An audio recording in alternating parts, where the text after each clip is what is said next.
Muy buenas noches, amigos. Como saben ustedes muy bien, el pasado domingo se llevaron a cabo las elecciones presidenciales en Venezuela, donde el actual presidente Nicolás Maduro, quien sucedió a Hugo Chávez tras su muerte en el 2013, y el candidato Edmundo González de la plataforma unitaria, que agrupa a los partidos opositores de mayor peso, midieron fuerzas.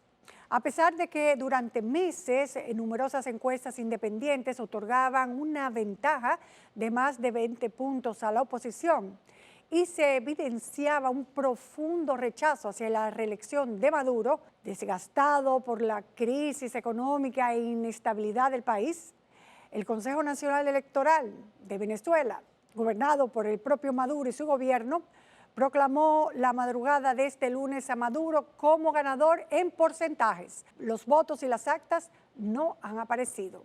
Ante esta situación, la líder opositora María Corina Machado, una mujer, un ser humano valiente, muy valiente y decidida, y el candidato presidencial, el señor que se ve tan buena gente, Edmundo González, dijeron no reconocer estos resultados y publicaron las actas que los acreditan como ganadores en más de 6.2 millones de votos.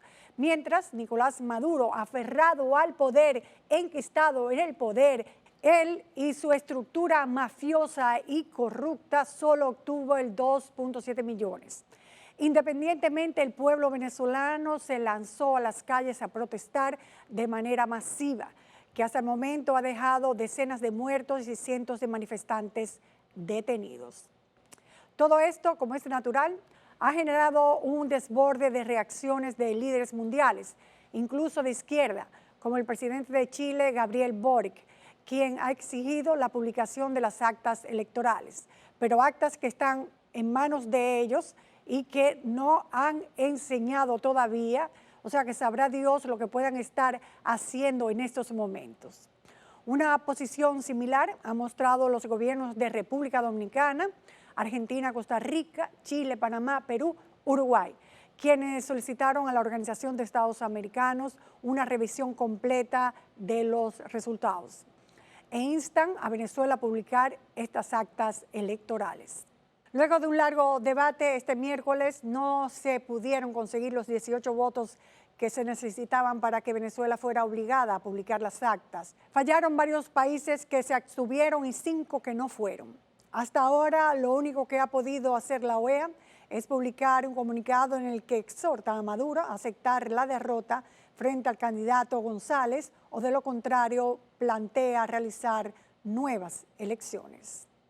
Aun cuando sabemos que la OEA no tendría ninguna facultad de lograr exigir esto, porque ni siquiera Venezuela pertenece a esa institución que agrupa a todos los países de América, vamos a debatir un poco lo que pasará con Maduro y su enquistamiento en el poder. No quieren soltar el poder.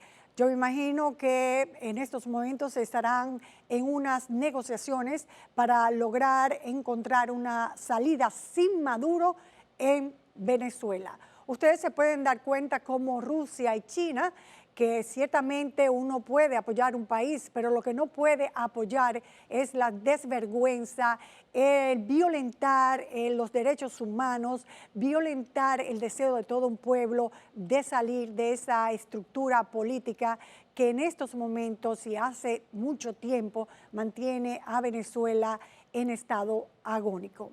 Vamos a hablar con Nelson Espinal Báez, abogado y consultor en negociaciones, así como con José Nogués, coordinador venezolano en el exterior de Santo Domingo, llamado Benex. Vamos a ver la posición de ellos. ¿Va a renunciar o va a haber una nueva elección en Venezuela? Vamos a comenzar con Nelson. ¿Realmente piensas que esta posición de la OEA llegará a algún punto o es un punto muerto? Mira, yo soy de opinión que lamentablemente Almagro y la Organización de Estados Americanos no tienen el prestigio y la capacidad de articular nada en América Latina. En particular, Almagro lo veo muy incapaz de gestionar crisis y conflicto. siempre opera desde la reactividad y no creo que tenga ninguna influencia, Nuria. Te soy honesto y directo. Ni esto, ni siquiera de lo del Tribunal de la Corte Penal Internacional, donde pide que le den una orden de arresto contra Maduro, ni siquiera eso se va a poder conseguir a través de la OEA. Pudiera tener un efecto ético-moral, pero tú sabes que estos individuos no andan paseándose por los centros comerciales de Nueva York ni de Miami. Eso más bien tiene un efecto moral. Bueno, Nogués, la esperanza de Venezuela es que o él renuncie o haga nuevas elecciones con la supervisión de los organismos internacionales o se quede todo como está. ¿Su opinión? Realmente yo lo veo poco probable. El tema de las nuevas elecciones, primero, él no lo reconoce, él no va a hacer nuevas elecciones. Y si fuese por el caso de nosotros tampoco, porque realmente el esfuerzo titánico que ha hecho Edmundo González junto a María Corina ha sido grandioso. Y sobre todo cuando tienes las herramientas en la mano hoy en día, porque para los efectos del 2013, cuando fue en las últimas elecciones válidas que creemos nosotros, eran otras condiciones, o sea, la diferencia era muy poca. Pero al ver ahora una gran diferencia, ya es otra historia. Pues entonces se queda tal cual. El pueblo no va a poder, por más que se eche a la calle, los organismos internacionales y los países solidarios no van a poder contra el régimen chavista enquistado en Venezuela.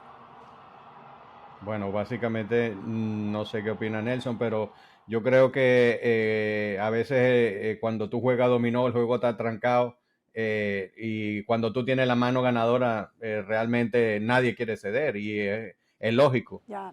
Nelson, tu Yo creo opinión, que ¿qué puede pasar para que haya un desenlace positivo?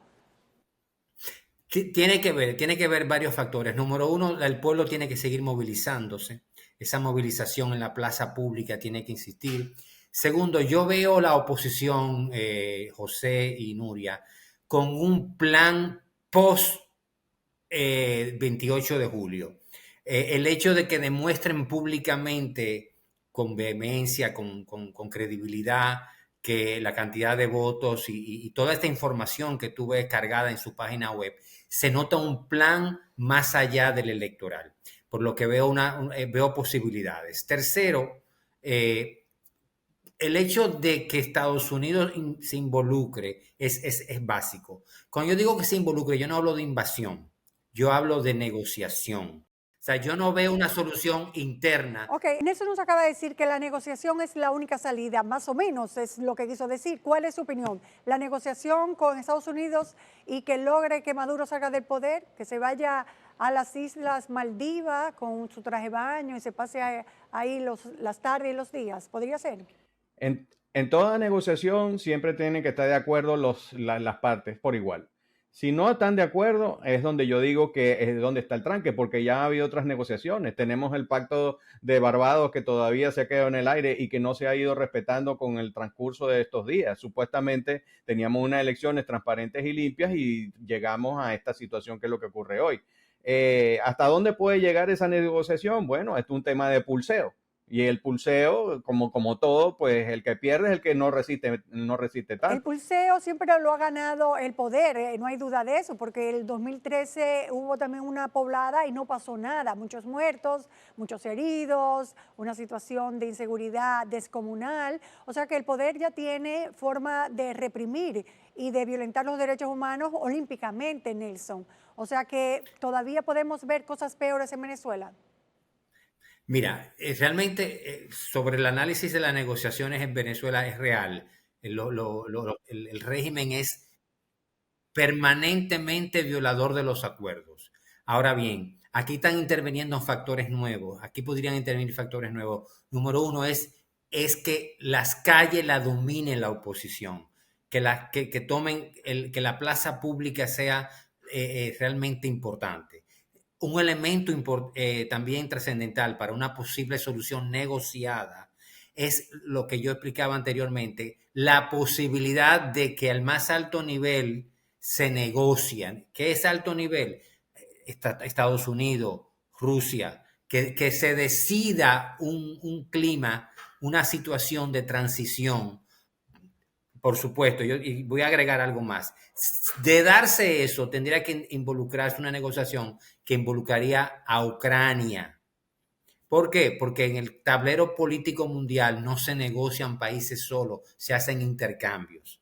Entonces, es por ahí que yo estoy viendo todo, Nuria y Bueno, pues José. entonces la cosa se va a complicar sobremanera Bastante. si en esta fórmula y en este ajedrez político otras fichas como Ucrania y quién sabe hasta Israel esté metido Correcto. en esta Gracias. negociación.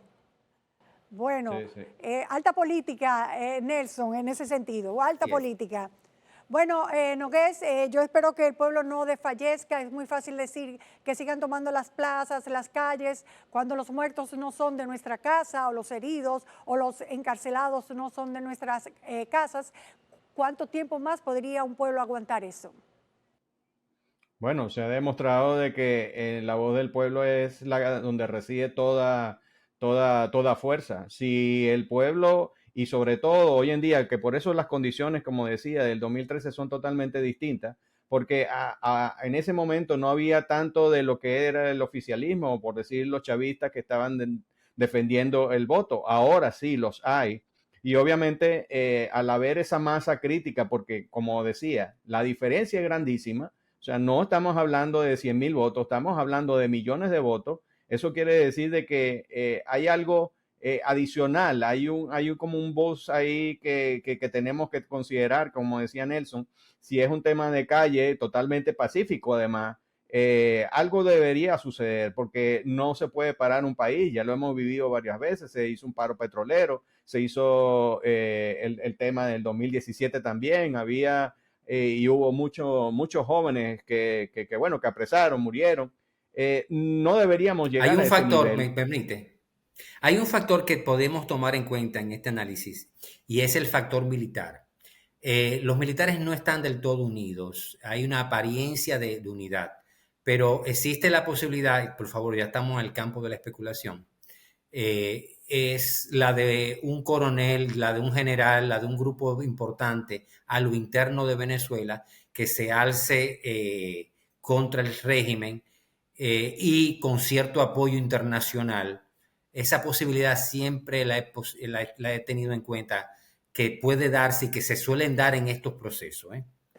Bueno, lo que esperemos es que ciertamente lo que vaticinó Maduro de que si no gana las elecciones habrá un derramamiento de sangre, no suceda más, que no siga llevando el luto a las casas del pueblo venezolano y que se logre, como dice Nelson, una buena negociación de salida. Buenas noches, gracias por esta breve participación en este programa y nosotros vamos a continuar. Buenas noches.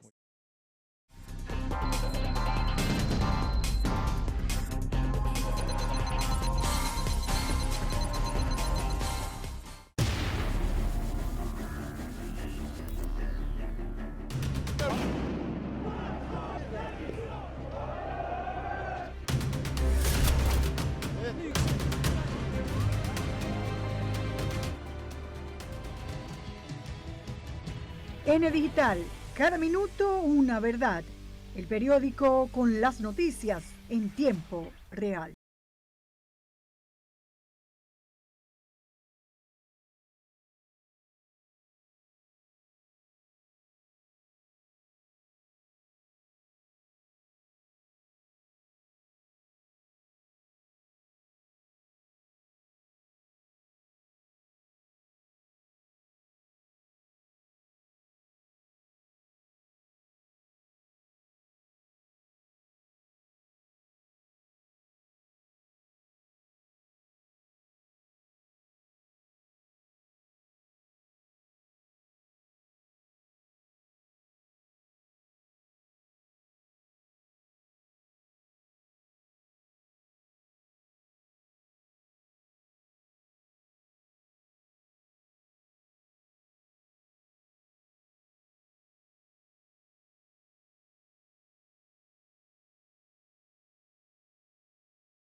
Esta semana, gracias al defensor del pueblo, el doctor Ulloa, pudimos entrevistar a Juan Manuel Galán, un influyente político colombiano que se encuentra en estos momentos en el proceso de ser candidato a la presidencia por su partido en Colombia.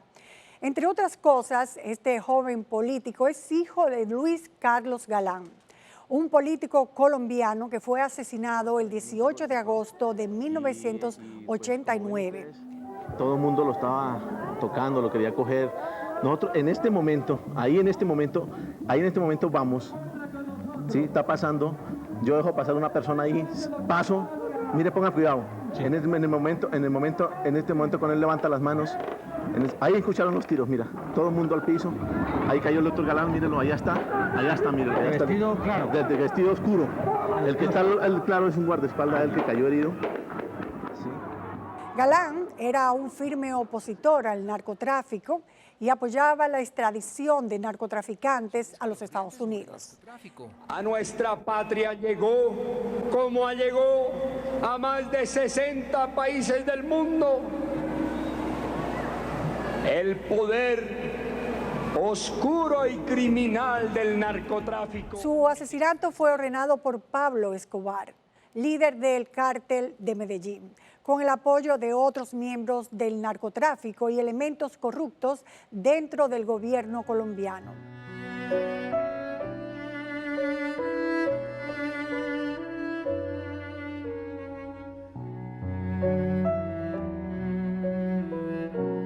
Tres personas han sido condenadas por el asesinato.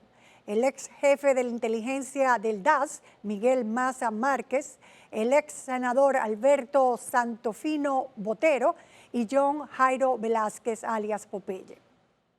Un sicario de Escobar, este último. La motivación principal fue su posición firme contra el narcotráfico y la amenaza que representaba para los intereses de estos grupos, por supuesto. Hasta en Netflix cuando se hizo la biografía de Pablo Escobar, hay todos unos minutos dedicados a este influyente político. O sea, ¿usted es consciente de lo que va a pasar esta noche? Entonces usted me asegura que si vamos a Soacha no va a pasar absolutamente nada. Que usted va a estar protegido por todos los flancos.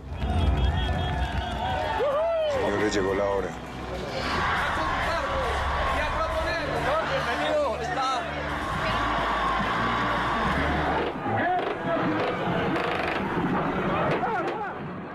Juan Manuel Galán, su hijo mayor, el hijo mayor de Luis Carlos Galán, como dije hace un rato, es candidato a la presidencia de Colombia. Ha sido senador en 3 ocasiones y se ha destacado por su trabajo en políticas sobre drogas. Es reconocido por promover un enfoque de salud pública hacia la adicción y la regulación del cannabis medicinal. Entre las leyes importantes que ha impulsado se encuentra la Ley 566 del 2012, que reconoce la adicción como una enfermedad y promueve el tratamiento y la rehabilitación de los adictos. Tuvimos la oportunidad de entrevistarlo, como dije al principio, porque vino a una charla del defensor del pueblo que se llama Participación, Democracia y Derechos Humanos. Vamos a ver la entrevista de las partes más importantes de esta entrevista con Juan Galán. Yo tenía 17 años cuando ese manotazo duro, ese golpe helado, ese hachazo invisible y homicida me arrebató tu presencia. No voy a mentir ahora, fue devastador. Físicamente te pareces mucho a él. ¿Sí? ¿Te parece? Sí, me parece. Sí.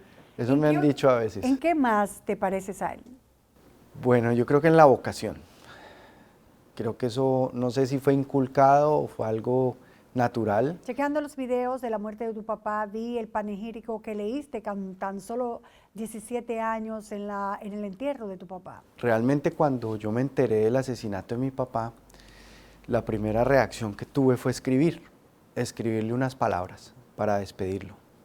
Y esa noche en el hospital de Kennedy, además pues mi papá muere en el hospital Kennedy de Bogotá, esa noche subimos a la oficina del director del hospital, ahí saqué un papel que encontré en un cajón del escritorio y empecé a escribir.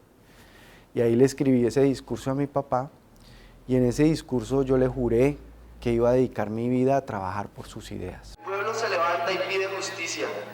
Le ruego a Dios que este sacrificio sirva por fin, sin dejarse intimidar por el sicariato ni el secuestro o cualquier otra manifestación de violencia. Porque sus ideas no fueran asesinadas con él. Porque pues él dijo eso en una frase pocos días antes de ser asesinado en Venezuela, cuando estuvo de visita, cuando dijo: a los hombres se les puede eliminar, pero a las ideas no, que además fue la misma frase que dijo el presidente Kennedy. Entonces eso para nosotros tuvo como un impacto fuertísimo, y en el país también había como ese deseo de la gente, esa esperanza que sentían asesinada, que no murieran sus ideas. Y al contrario, cuando se elimina a veces a los hombres, se robustecen las ideas. Bueno, fueron momentos muy difíciles para ti y para toda tu familia. De hecho, tuvieron que salir del país por una cuestión de seguridad. Pues después del asesinato de mi papá, Pablo Escobar dijo que iba por las familias de sus enemigos. Entonces, pues la opción para nosotros no era quedarnos en Colombia en ese momento. Los momentos que se vivían en Colombia eran realmente muy difíciles. Pasa el tiempo y muere Pablo Escobar. ¿Cómo te sentiste con eso?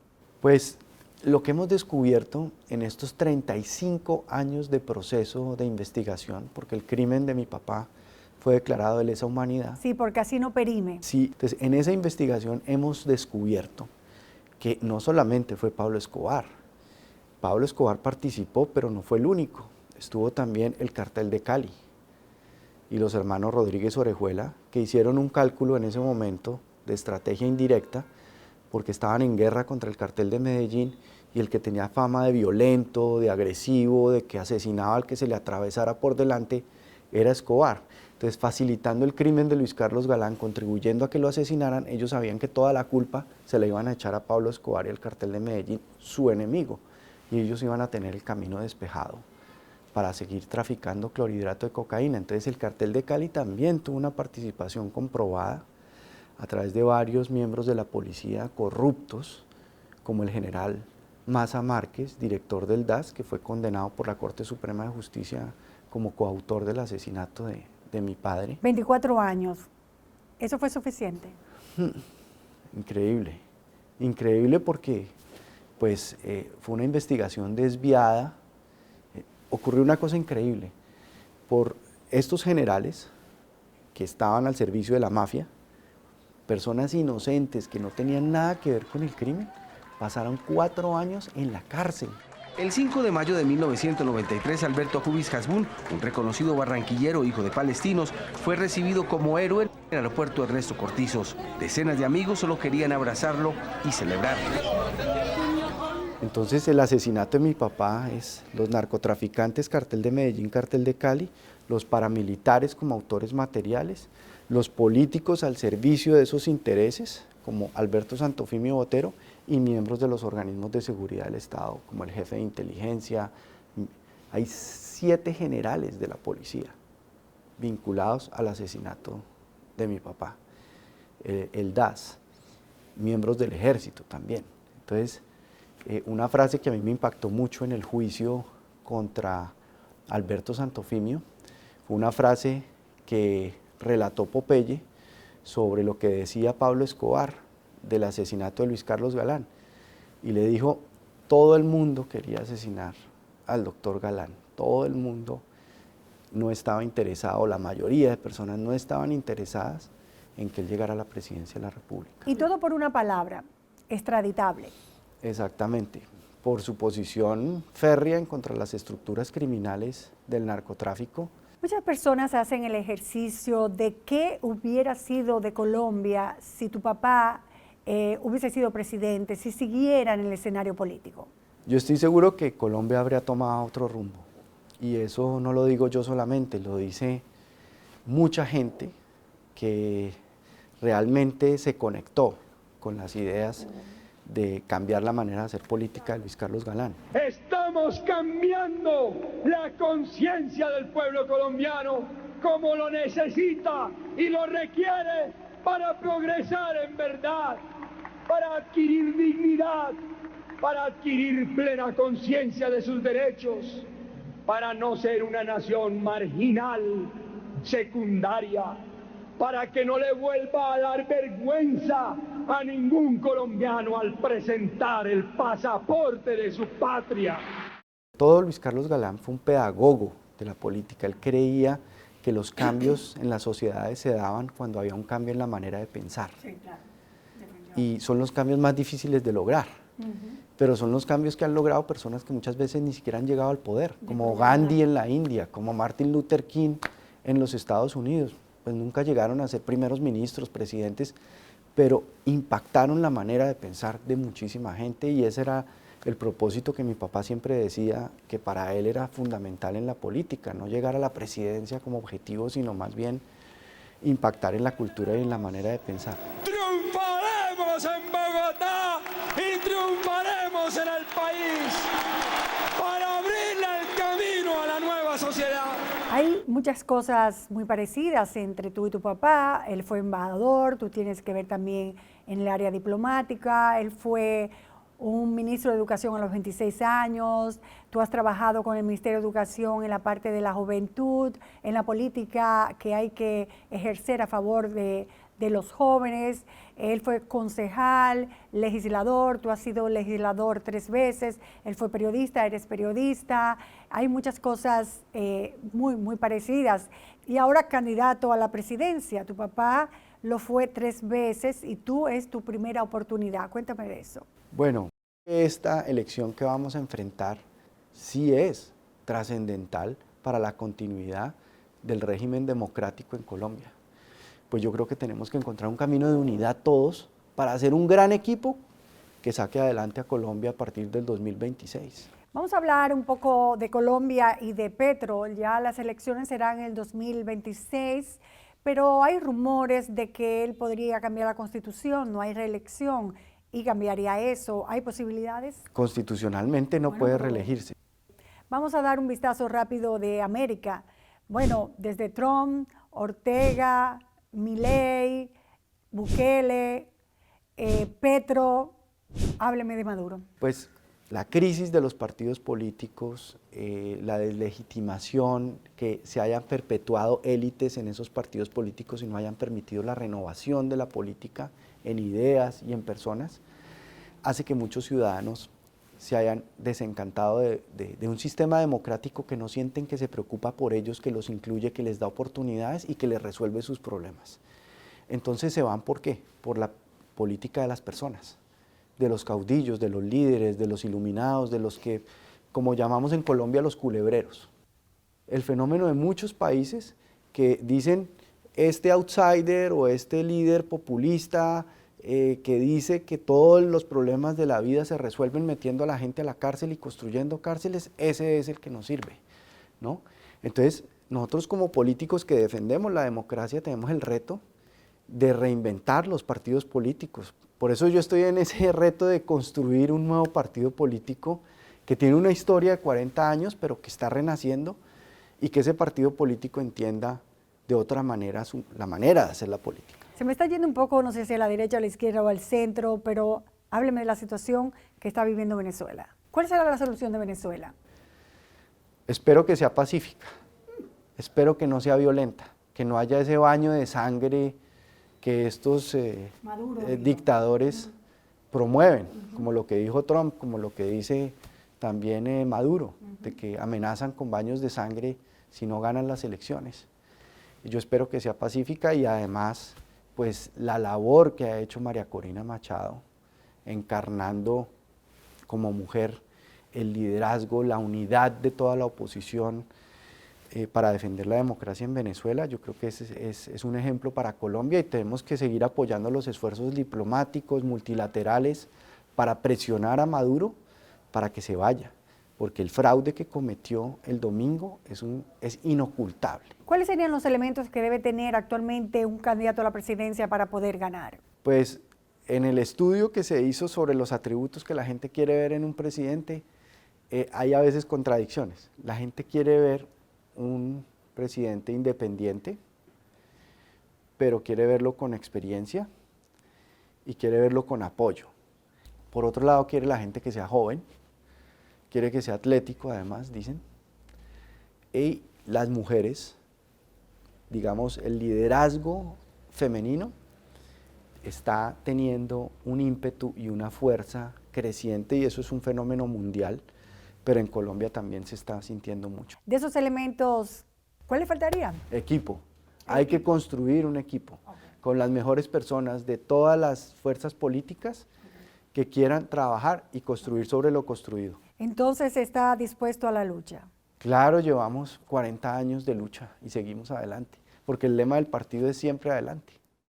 El poder oscuro y criminal del narcotráfico y ha sido el nuevo liberalismo la única fuerza política que en Colombia se enfrentó a ese adversario terrible de la sociedad, de la organización institucional.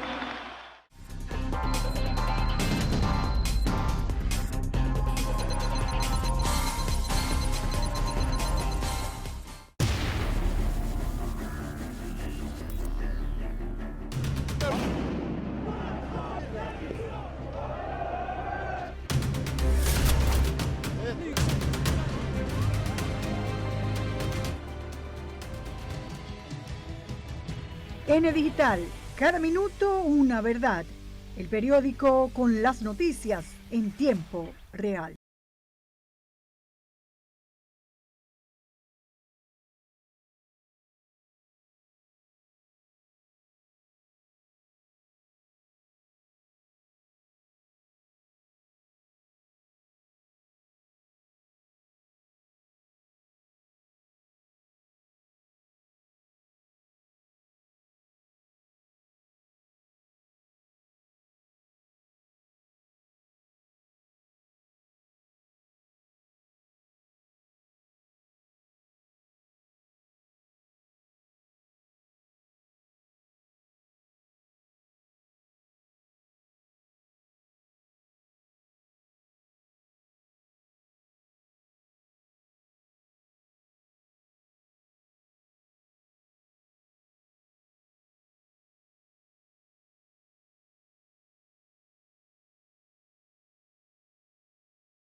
El abuso sexual es una violación de los derechos humanos fundamentales de las personas y esto se agrava cuando es cometido contra menores de edad y por figuras de autoridad como serían los maestros.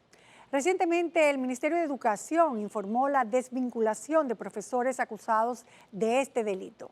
Conversamos con víctimas para conocer el lado humano de esta problemática, con la ADP y las autoridades del Ministerio de Educación para saber cuáles medidas se están tomando para prevenir estos hechos y en lo que está llamado a ser un lugar seguro, señores, para nuestros hijos, como son las escuelas. Yo le daba la espalda porque ya yo no quería mirar la cara. Esos comentarios no son de un profesor a una alumna.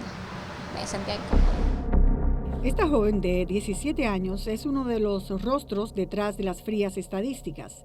399 denuncias de casos de acoso o abuso sexual en escuelas registrados en 2023. Y es una especie de profilaxis que está haciendo el Ministerio de Educación. A finales de julio informó la desvinculación de maestros por este delito. Eran unos 32 docentes, dentro de ellos hay ya 8 desvinculados y 24 que están suspendidos en proceso disciplinario. Es decir, sin disfrute de sueldo. El mayor número de casos se produjo en el Distrito Nacional con 8, en Cotuí y en La Vega, unos 5 profesores desvinculados en cada regional y en Santiago 4. De los 32 docentes separados durante el año 2023-24, hay 6 sometidos a la justicia. Las denuncias nos llegaron por distintas vías. En algunos casos tenemos las familias denunciando, pero en otros casos fuimos nosotros mismos, es decir, a través del centro educativo, el orientador. De hecho, el Ministerio de Educación tiene establecido un protocolo de acción para estos casos. Tenemos que informar al Ministerio Público y todos estos casos han sido informados al Ministerio Público. De hecho, hay algunos que están en ese proceso o están en investigación o ya tienen sentencia. Algunos inclusive tienen hasta una medida de coerción. Entre los que se han dictado medidas de coerción en octubre del 2023 en Puerto Plata está el profesor Pedro Jordán Almonte Vázquez, quien recibió 3 meses de prisión preventiva por acoso, agresión sexual y abuso psicológico contra un estudiante de 12 años de edad. En marzo del 2023 se desvinculó al prófugo maestro Jacinto Antonio Peña Flores, quien impartía docencia en el Politécnico Ana Silvia Jiménez de Castro en La Vega, acusado de abuso sexual contra 2 estudiantes. En marzo de este año, en Loma de Cabrera, fue detenido Aníbal José de la Rosa Peguero y en abril del 2023 en Constanza se apresó a Juan Carlos Delgado Marte, quien se habría masturbado en presencia de 2 alumnas. En el caso que más conmocionó a la sociedad dominicana fue la muerte de Esmeralda Richez, cuyo profesor John Kelly Martínez fue condenado en marzo de este año a 20 años de prisión tras ser declarado culpable de violar a su alumna de 16 años, causándole desgarro vaginal, hemorragia aguda severa, interna y externa y un shock hemorrágico. Cuando mi esposa coge primeramente ella para el baño, está ella boca abajo, tiesa en el baño y el baño lleno de sangre. Ay, bien de alta gracia, se nos murió la muchacha, Dios mío. Fue tal el impacto de esta tragedia que motivó al Ministerio de Educación a realizar el Código de Ética Docente. Hicimos el Código de Ética en el 2023, específicamente para que quede más claro como toda la normativa en relación a las interacciones entre docentes y estudiantes. Eso es una orden departamental y se compartió, se socializó. En otro lamentable caso, el 19 de julio, el tribunal le dictó 3 meses de prisión preventiva a Celso Manuel Portela Álvarez, propietario de Strikers Academy, donde enseñaba a jugar fútbol a menores de edad de Santiago, a pesar de que ya tenía antecedentes de denuncias similares en prestigiosos colegios de la ciudad, como la Academia de Nuevo Horizonte, que solo se limitaron a desvincularlo. En medio de un gran hermetismo, los pocos detalles que han salido a la luz es que grababa a los niños desnudos mientras supuestamente los pesaba, por lo que ahora es acusado de consumo y reproducción de pornografía infantil.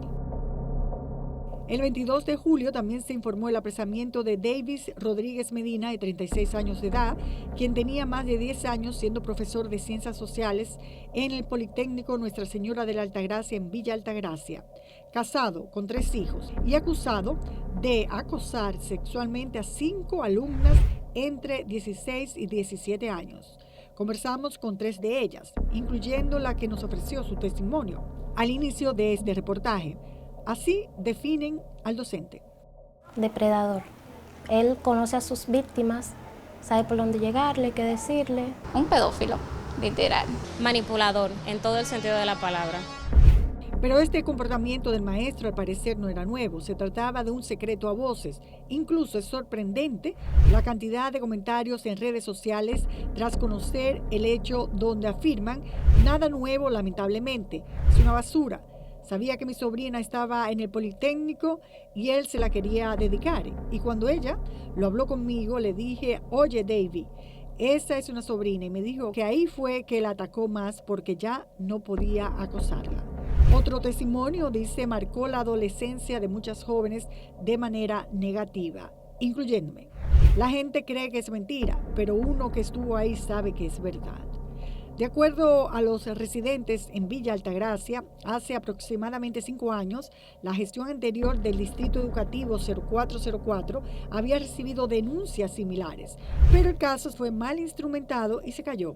En Defensa Civil, donde era voluntario, habría recibido acusaciones similares, al igual que en la iglesia donde se congregaba, donde había sido puesto en disciplina por conducta inapropiada. Las alumnas nos relatan cómo inició los acercamientos del maestro más allá de la relación profesora-estudiante y explican su modus operandi. Que para una clase o algo así le pedía el número de teléfono y por ahí entonces empezaba a acosarlas. El profesor me pidió mi número, que quería mi número para entrarme en un grupo, que estaba en la Cruz Roja, y él nunca me llegó a entrar al grupo. Lo que se hizo fue conversar con ella privadamente, al igual que con otras alumnas. Tuvimos acceso a capturas de pantalla de algunas de las inapropiadas conversaciones que el maestro sostuvo vía WhatsApp con los estudiantes, afirmando: no la he visto, ¿dónde está? La estudiante responde: hoy me toca pasantía. El profesor dice: epa, extrañándola y no la veo por ningún lado. Mándame aunque sea una foto. La estudiante responde: ¿qué pasará cuando ella salga de la escuela y no la vuelva a ver? El docente responde: estoy haciendo mis diligencias para cuando salga pueda verla más seguido, pero usted no lo nota.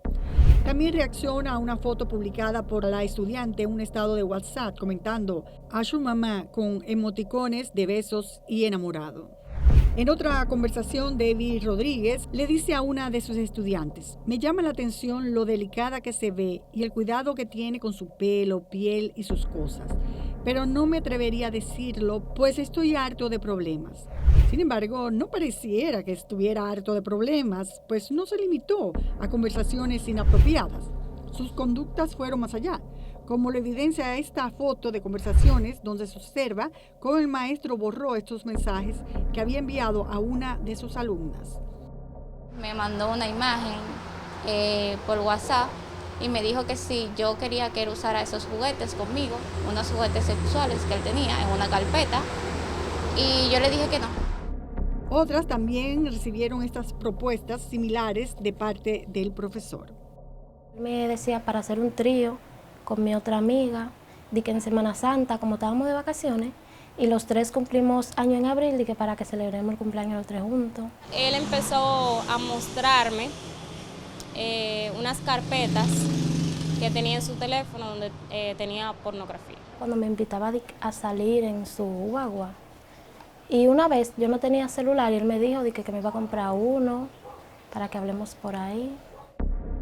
Como pruebas de estas invitaciones, además de los testimonios, también podemos leer esta captura de pantalla donde el profesor le dice: hoy prepararé mi greca temprano. Desde que llegue a la universidad le avisaré para que si quiere tomar el café, pendiente. Comenzó a hablarme de que si yo quería ir a su casa, de que no íbamos a hacer nada que yo no quisiera, que él iba a aprender de mí, que yo iba a aprender de él, y ya yo me sentía incómoda. Como todo un depredador, se valía del contacto cotidiano como profesor que tenía con sus alumnas para identificar cuándo estaban atravesando un momento de vulnerabilidad y aprovecharse de la situación. Ella estaba pasando por una situación muy bochornosa con su familia, por un tema X, entonces él decidió decirle que si ella necesitaba dinero, que no le pidiera a su papá, que se lo pidiera a él, que él se lo iba a dar. Hay que agregar que todas estas conversaciones con las alumnas eran al mismo tiempo. Pese a la gravedad de los hechos cometidos por el profesor, como es natural, al tratarse de una figura de autoridad, dudaron en denunciarlo a las autoridades del Politécnico. Él era como el profesor como que más recto, ¿verdad? Entonces nosotras como que, y más que está casado con una profesora de allá mismo, que es muy buena persona, entonces más por eso, por su relación, por su familia. Estas 3 jóvenes, así como otras 2, crearon un grupo de WhatsApp a través del cual notificaron la situación a la orientadora del Politécnico. Por el grupo de WhatsApp tuvimos una reunión presencial. Después de esa reunión tuvimos otra reunión con el director, la orientadora y las psicólogas del Poli. Entonces en esa reunión se habló todo, se mostraron evidencias. Inmediatamente la orientadora notificó a las autoridades del Politécnico y del Distrito Educativo e iniciaron las investigaciones, incluyendo las entrevistas en cámara GESEL. Fueron personas del distrito allá a la escuela, de Conani también. Hablamos con ella, nos pusieron a escribir, también de que cómo nos sentíamos al respecto, una psicóloga. En mayo de este año, Conani formaliza la denuncia y el docente es arrestado. Actualmente se le está preparando el expediente para la solicitud de medidas de coerción. Tenemos que dejar que el Ministerio Público actúe. En nuestro caso, pues, tomamos la medida administrativa inmediatamente de desvinculación y de protección de las menores, de las estudiantes. Todo el apoyo psicológico para ellas y las familias. La ADP, quien no participó en el proceso de investigación porque estaba a cargo del Ministerio Público, se enteró de la desvinculación de sus afiliados a través de los medios de comunicación. Y la respuesta del ministerio fue que fuéramos a la fiscalía a solicitarlo. No han temperado con enviarnos ese listado, no nos han dado formalmente ningún tipo de información con relación a esos casos. El Ministerio de Educación no ha dado a conocer los nombres públicamente por un tema de preservar privacidad de las personas. A estas graves faltas cometidas por los docentes, la posición del ADP pareciera ser dudosa y poco contundente, pues aunque establece que bajo ningún concepto apoyan estas acciones, también siguen de manera estricta el precepto de que se es inocente hasta que se demuestre lo contrario, aun cuando en este caso de Villa Altagracia hay numerosas pruebas testimoniales y documentales, y ante la duda es mejor accionar que esperar. Si alguno después de haber sido investigado se le demuestra que ha cometido esa falta, nosotros somos los primeros en condenar esa acción. De hecho, los docentes que en algún momento se le ha probado ese tipo de falta, inmediatamente están suspendidos su afiliación del sindicato. Si bien es cierto que Educación ha dado un gran paso con la desvinculación de estos 32 profesores y la implementación del Código de Ética, la gran cuestionable es cuáles son las otras medidas que tendrían para prevenir esta situación. Antes se pedía solo un certificado médico, ahora se está pidiendo también un certificado de salud mental por un psiquiatra. También necesitan la ayuda de las familias para lograr un cambio de cultura. Lamentablemente en nuestro país a veces se normalizan situaciones que no lo son. Tenemos inclusive familias que sabían que la estudiante tenía una relación con el profesor y la habían aceptado. Aun cuando la ADP establece que se trata de una mínima cantidad de profesores acusados, tenemos que hacer la salvedad de que se hayan denunciado. ¿Cuántos docentes más están dando otro tipo de clases? Esa es la gran cuestionante. No vamos a decir que es el común, hay 146,000 maestros y estamos hablando de 32. Es decir, es un porcentaje bien mínimo, pero aparecen.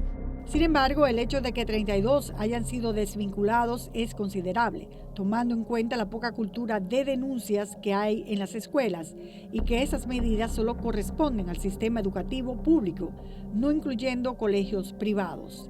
Lo que conlleva muchas veces una irresponsabilidad porque no tramitan el caso a la justicia, sino que solo en silencio desvinculan a un profesor para que siga en su faena en otros colegios. Pero este caso de Villa Altagracia, lo que ha motivado a las víctimas a dar su testimonio es evitar que más estudiantes sean víctimas de Davis Rodríguez y piden que las demás afectadas, que debe haber, hablen. Hay una chica que supuestamente, pero ella no dice nada porque ella está enamorada de él, lamentablemente. Y hay más que él tiene mudada, que él le paga casa y de todo. En República Dominicana, el 65% de las adolescentes entre 15 y 17 años han sufrido violencia sexual en algún momento de su vida, según datos publicados por UNICEF en 2022. El Ministerio de Educación ha dado un gran paso de avance desvinculando y sometiendo a la justicia a estos profesores depredadores.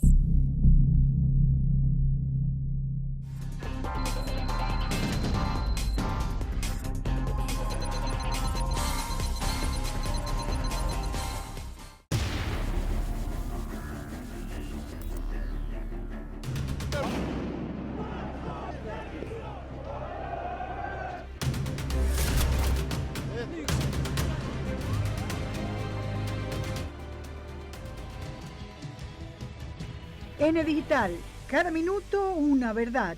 El periódico con las noticias en tiempo real.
Si lo tiene todo, es todo.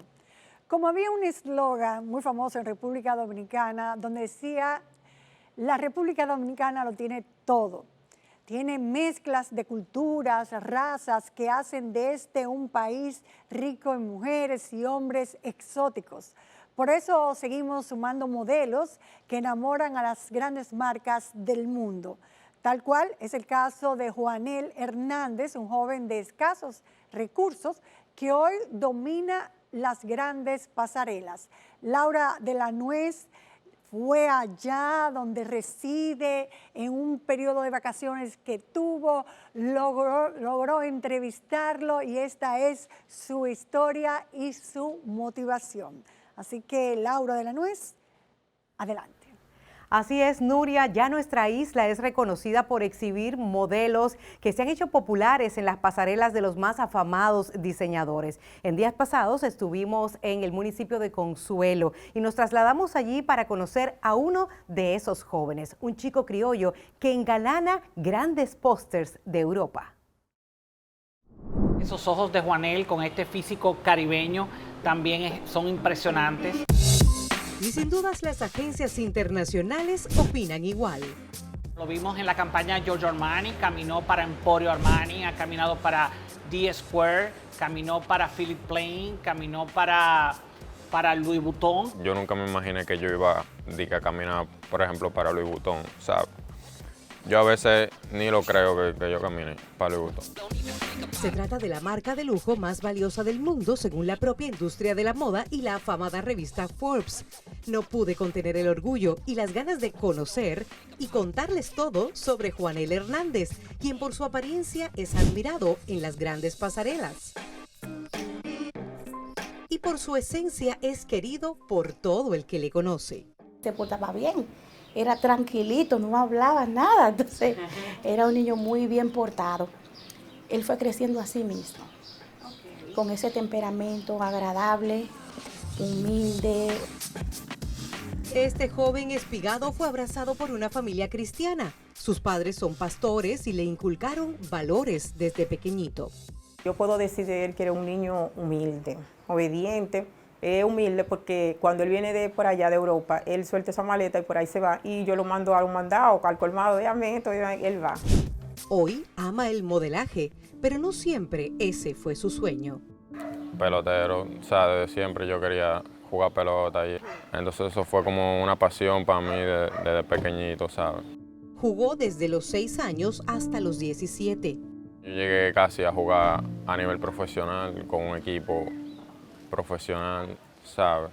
Pero tuve un percance de que me lesioné, entonces después de ahí no pude jugar más allá. Boston quería firmarme. Él tenía muchas promesas en el deporte, porque contaba con el tamaño, contaba con la conducta, con la preparación, es zurdo, o sea, tenía todo para ser un pelotero de grandes ligas, ¿verdad? Una mala pisada cambiaría el juego de su vida para siempre. Eso fue corriendo para tercera. Entonces ahí el tobillo se me dobló, se me hinchó. Por 21 días mantuvo un yeso en su pierna y la frustración de más de una década perdida. Yo me sentía un poco deprimido porque esa era mi vida. O sea, yo le dediqué todo el tiempo desde pequeño a la pelota, ¿sabes? Es algo que yo quería desde pequeño, ¿sabes? Ese fue mi sueño. Entonces yo dije, bueno, ¿ahora qué voy a hacer ahora? Sus padres no querían perder las esperanzas de ver a Juanel nuevamente en un campo de béisbol, pero la desilusión había ganado la batalla. Comenzó a trabajar para ocupar su tiempo y ganar algo de dinero, hasta que un día una gran amiga de la familia, a quien considera tía, dio el batazo que todos hoy agradecen. Ya, Juanel está trabajando ya, yo no creo que él vuelva al deporte. Y le digo yo, pero Blanca, ese muchacho es alto, ese muchacho es bonito, ese muchacho tiene un físico, ese muchacho tiene una cara, es talentoso, es bueno, ese muchacho sirve hasta para modelo. Dicho y hecho, en el 2021 conoció al astro de los modelos dominicanos para el mundo y quien lleva más de 30 años exportando talentos a las mejores pasarelas internacionales. Se trata de Sandro Guzmán, de la agencia Oxígeno Models. Yo quedé impresionado con su belleza porque este chico parece como una ilustración. Dibujo que fue superado por una ingenuidad y humildad que asegura le hechizaron. Con una dulzura en su interior, una paz que solamente provienen de personas que vengan como el hogar que él proviene. Hoy le agradece cada pisada desde el día en que lo conoció. ¿Qué ha significado Sandro para ti? Bueno, todo. ¿Cómo así? Cuéntame. O sea, yo no tengo cómo pagarle, ¿sabes? La primera vez que...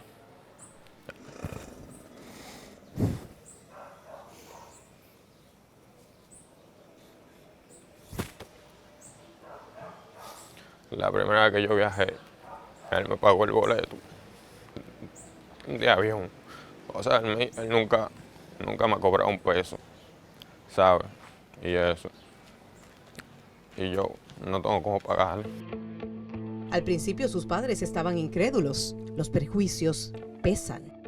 Es una familia conservadora y eso no se ve muy a menudo en este municipio, un hombre modelo. O sea, como que la gente piensa que es algo del otro mundo. Pero luego recibió el apoyo total de su madre y de su padre. Nos dimos cuenta que no es como muchas personas piensan, porque muchas veces nosotros también estamos como en un mundo tercermundista. No, cada quien tiene su decisión tomada. Las cosas de Dios son perfectas, ¿sabes? A lo mejor esto es lo que Él quiere que yo esté haciendo. Juanel es un joven apegado a la fe. Mis padres son pastores desde hace 4 años. Ellos tienen una iglesia en construcción. Me gustaría en un futuro, o sea, contribuir con la construcción de esa iglesia. Y también comprar una casa para sus padres. Es un joven comprometido con su familia a la que respeta y ama. Sandro asegura que quedó gratamente sorprendido cuando llegó a su oficina acompañado, lo cual no es frecuente a la mayoría de edad. Pero vinieron con sus padres, yo me di cuenta del entorno de la familia y me di cuenta que sí, que había llegado una estrella. Su mirada llega lejos, como el super home run que diera Joy Mayer en el año 1987, como las metas de los verdaderos gigantes. Yo le pido a Dios que me ayude a llegar lejos, ¿sabes? Yo quiero estar entre los 50 mejores modelos del mundo. Bueno, con la fe que él tiene y sus padres tienen, yo te aseguro que él va a conquistar el mundo. Contento por este logro, que no todos tienen esa oportunidad. Más que bendecida. Yo estoy tan contenta por ese logro. La primera vez que yo lo vi modelando, a mí se me salieron las lágrimas porque yo dije, ay, Dios mío, es él. Juanel sigue viviendo con sus padres y una hermana en el municipio de Consuelo, San Pedro de Macorís. Su disciplina, disposición y talento le permiten seguir creciendo dentro del modelaje y ganando cada vez más innings en las pasarelas del mundo. No tiene que ser pelotero para triunfar, solo tiene que ser un buen profesional, correr las 3 bases con cautela y llegar a home safe. Cada vez que él consigue un logro más, es un logro que va directamente ligado a nosotros. Yo cada día me siento más orgulloso de él y de todo lo que hacen, no solamente en su carrera, sino por República Dominicana, porque esto es una marca país. La verdad es que cada vez se suman más dominicanos para representarnos junto a las marcas más importantes de la industria de la moda. A Juanel le encantaría trabajar para las campañas de Dior y Versace y nosotros le auguramos el mejor de los éxitos para que sus sueños se vuelvan realidad. Vamos al recorrido de la fotocrónica de Franklin Guerrero. Vamos a la fotocrónica de este sábado 3 de agosto del 2024. ¡Viva Venezuela libre! Y otros temas de la semana. El pasado domingo se realizaron elecciones presidenciales en Venezuela.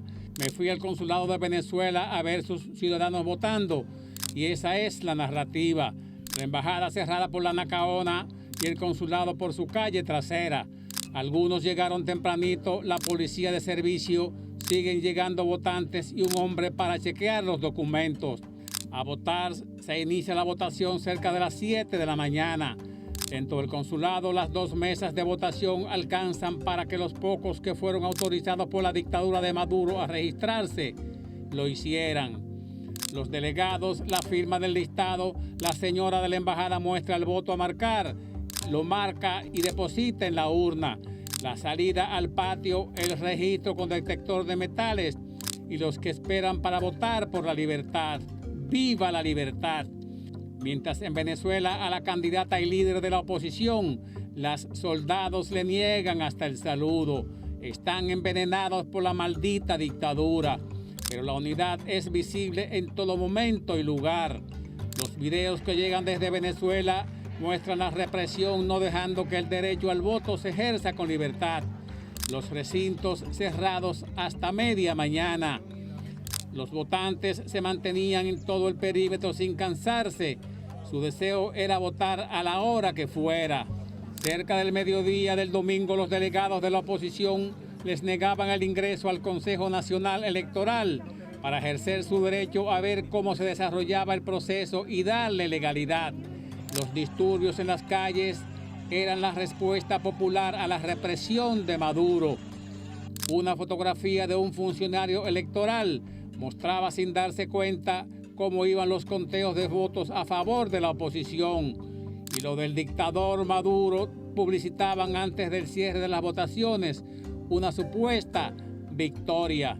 Los barrios de Venezuela en movilización, sin temor a las fuerzas represivas y los colectivos iguales que las bandas que habían aquí cuando Balaguer. El presidente Luis Abinader en su LA semanal responde a una pregunta y dice que acepta el retiro de los funcionarios diplomáticos de Venezuela y que hará lo mismo con los nuestros allá. Un video mostraba más tarde, el día miércoles, la llegada del dictador a la sede del Consejo Nacional Electoral, supuestamente a depositar un recurso de amparo que no era más que una de las payasadas que él se inventa. Ya el día miércoles la OEA fue convocada para que tomara alguna resolución de condena al fraude perpetrado en las elecciones, pero los presidentes que siguen la corriente del dictador Maduro la bloquearon. También en la semanal de este lunes se produjo una interacción importante con la firme postura del gobierno con el caso electoral venezolano. Mientras tanto, el expresidente Leonel Fernández, el maestro y líder, apadrinaba a la dictadura diciendo que el sistema electoral era bueno. ¡Cuánta hipocresía y complicidad!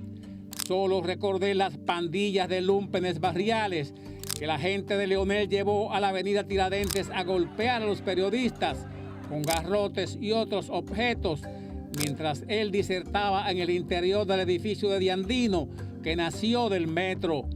Así fue aquella terrible manifestación de intolerancia de su gobierno y que no me sorprende que ahora respalde la dictadura de Nicolás Maduro siendo su invitado preferido. Leonel, ya te conocemos. De forma solidaria estamos con el pueblo de Venezuela.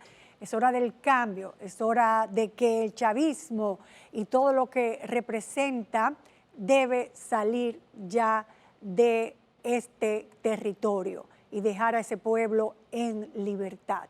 No hay duda de eso. Qué sufrimiento, qué impotencia y lamentablemente tenemos que decirle a Dios gracias por tener este país estable. Tenemos tranquilidad política en este momento y eso vale oro para todos. Pero no hay duda de que cuando nos comparamos con ese país, hacemos un sentimiento de solidaridad muy profundo porque no queremos que ningún hermano americano ni del mundo tengan que vivir una situación similar. Personas que se han quedado con el poder, pretenden ser el poder, pretenden ser unas personas enviadas de Dios, como si fueran zares o reyes.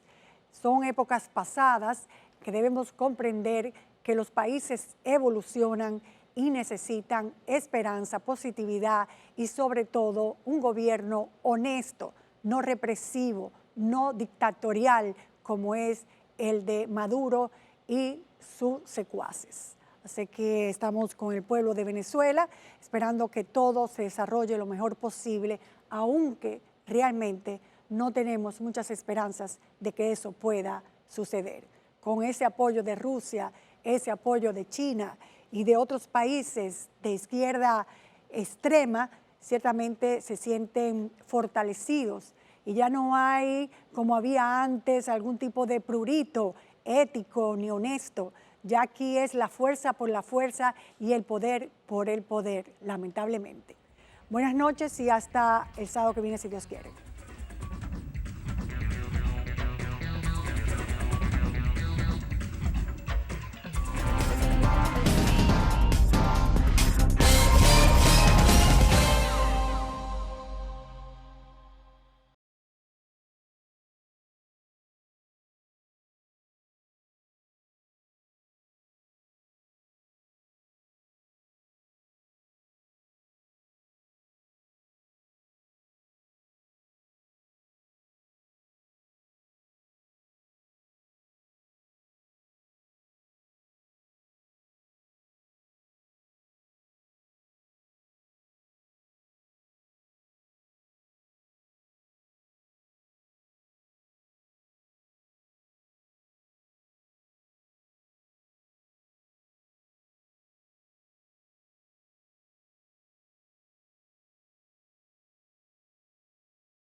A Leonel Fernández lo han criticado y le han dado piña por ser uno de los observadores del proceso electoral en Venezuela.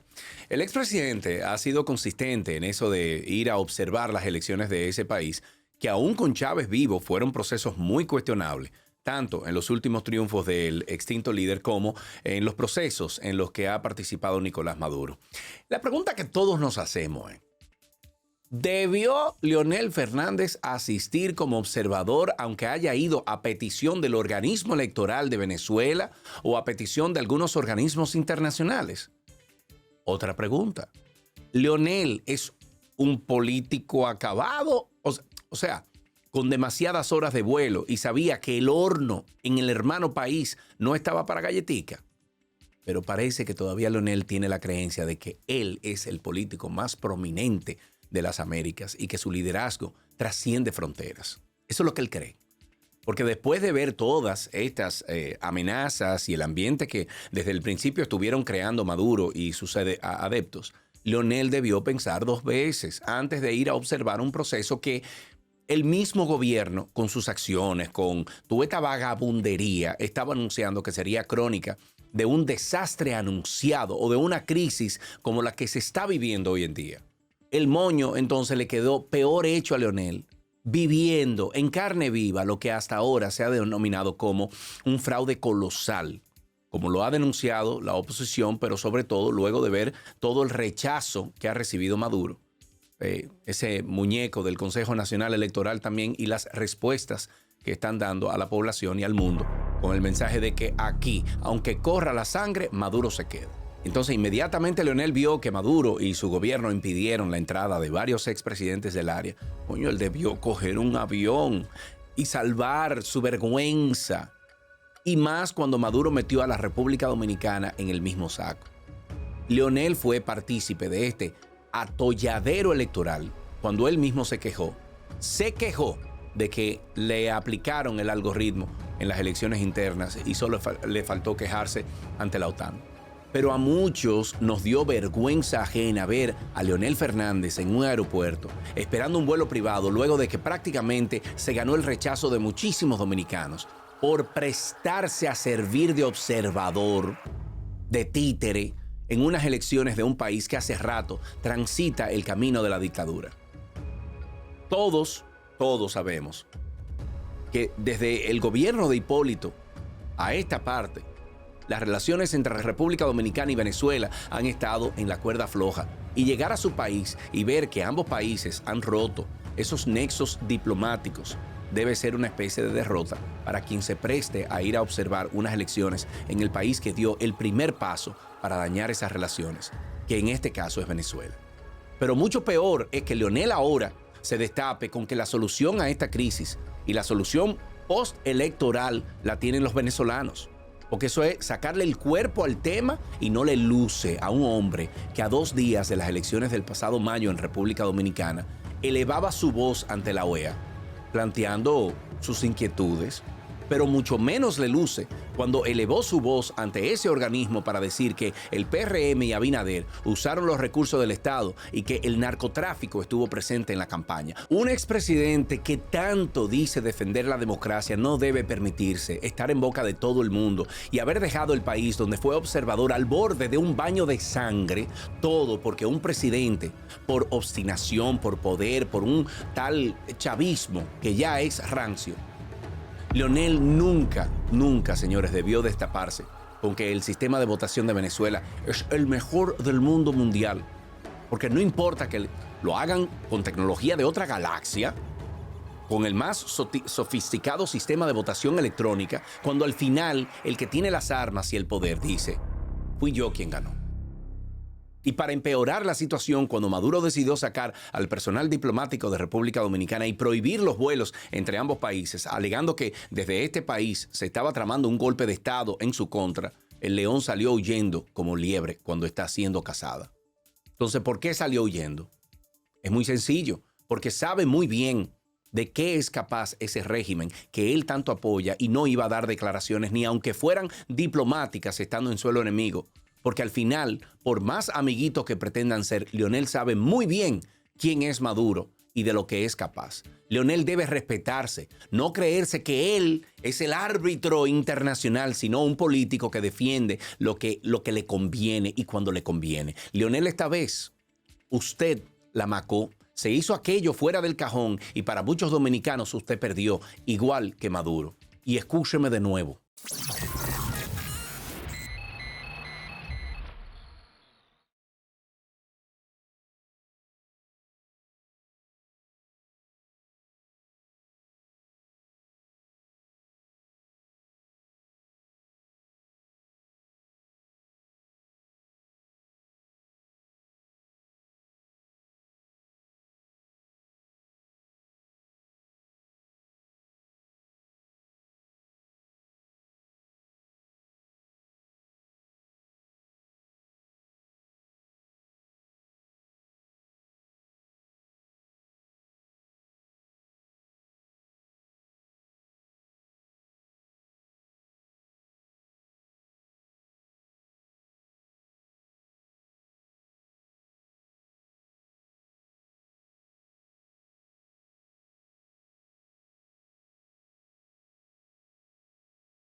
Una noticia que deja boca abierta a todo el mundo, al más indiferente de los dominicanos, es la revelada por la Federación Nacional de Banca, FENABANCA. Usted se tiene que sentar para que no se caiga. Los dominicanos jugamos 10.500 millones de pesos al mes en banca de lotería. ¡El demonio! Esta economía está encendida. Pues este dato hermoso es sustentado por el asesor legal de FENABANCAS, el señor José Castillo, quien afirma que cada banca tiene un promedio de jugada de 5,000 pesos. Pero oiga la vaina que siempre pasa aquí. Dice este señor Castillo que el promedio que establece la Dirección de Impuestos Internos es de 2.500 pesos. Pero eso no se aplica y por eso las bancas llegan hasta los 5.000 pesos. Pero claro, decir que las leyes no se cumplen ya no causa ningún tipo de asombro para ninguno de nosotros. Algo que da mucha risa es que Fenabanca, a través de Castillo, sigue diciendo que en el país hay aproximadamente 31.000 bancas registradas, o sea que vendrían siendo legales y que tienen el permiso del Ministerio de Hacienda, pero hay 65.000 que son ilegales. Eso yo creo que me recuerda el famoso logo ese que tenía el Ministerio de Turismo, que decía, el que debería decir marca país, que decía República Dominicana inagotable, compadre.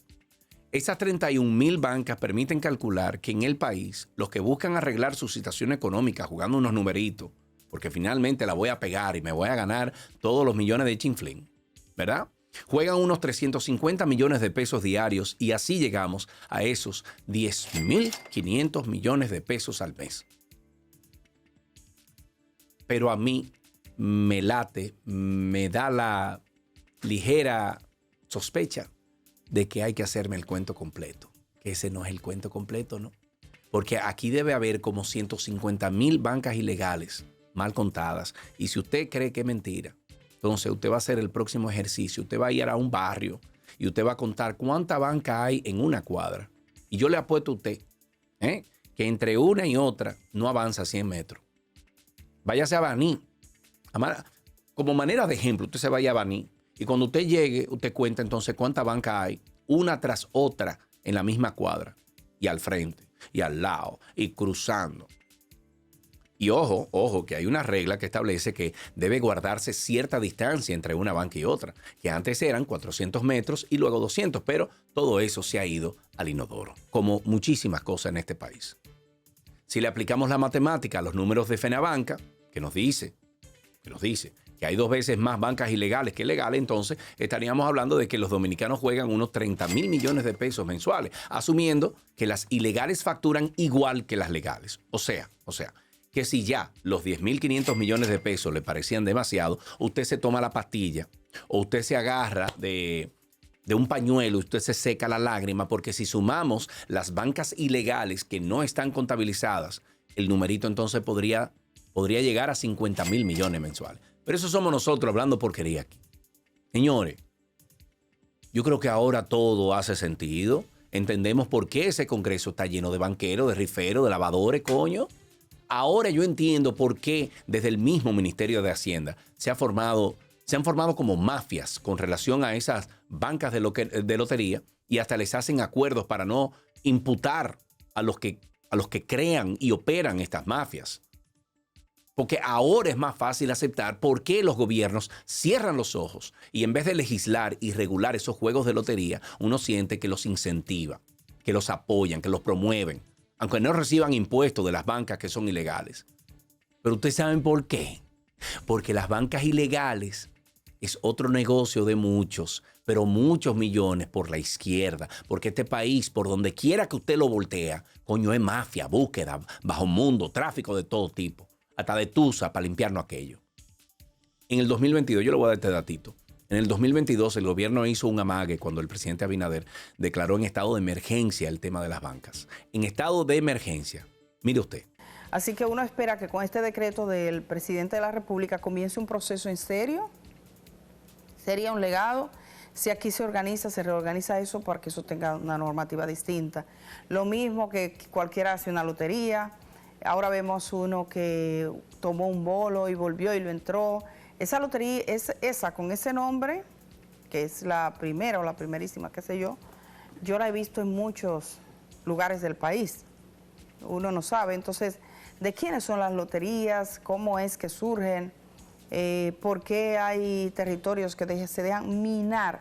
Literalmente, tienen más estaciones de venta de números de lotería que colmados, más que escuelas, y no decir de hospitales, que generalmente no hay ninguno. Ese decreto del que habla Edith Febles lo emitió Abinader en el 2022, declarando la situación de las bancas de lotería en estado de emergencia y también creó entonces el Consejo de Seguimiento. Sergio Carlos. Entonces, ¿qué ha pasado? Nada.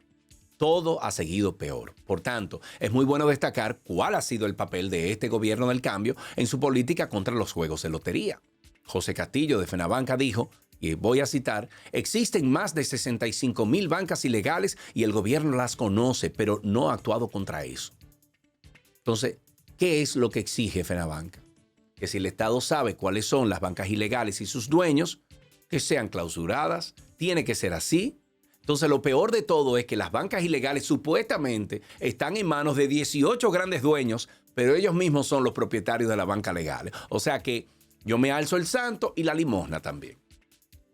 Así que ustedes, mis amigos, pendejo pueblo dominicano, no espere que el gobierno regule esto, porque no le conviene. Esos antros de juego que son la lotería, las bancas de apuestas, sirven para lavar el dinero sucio de todos esos que se ponen saco y corbata. Entonces hay que hacer una reforma fiscal para recaudar más impuestos, pero no ponen a tributar a las bancas de apuestas ilegales. Para que usted entienda, la comida que usted compra, la gran mayoría tiene un ITV de 18%. Lo que usted paga de teléfono, cable, internet, paga un 28%, que no debería, porque eso son necesidades. Pero las 60 y tantas mil bancas ilegales que hay en este país no pagan impuestos, mi querido. Lindo todo, ¿eh? El gobierno no le pone a nadie una pistola en el pecho para que juegue y apueste, pero tampoco lo va a educar para que usted o el pueblo deje de jugar. El que juega lo hace por necesidad, pierde por obligación, porque el juego no hace rico, empobrece. Ahora bien, tampoco vamos a exonerar a los gobiernos y a los legisladores que cargan con una gran culpa y responsabilidad con el auge de las loterías y las apuestas. Todos son culpables. Entonces, sigamos jugando los numeritos. Esperemos a ver qué nos trae el Palé 24-28, porque todo lo prometido en el Palé 2024 fueron palabras que se las llevó el viento. Pero oigan bien, mis queridos, jugando numeritos de lotería, no se sale de la pobreza. Tampoco se supera la pobreza con un gobierno dándole migajas a la gente. Pero ese es el escenario que les conviene a los que gobiernan. Ponme ahí un Palé 28-32, a ver si me saco.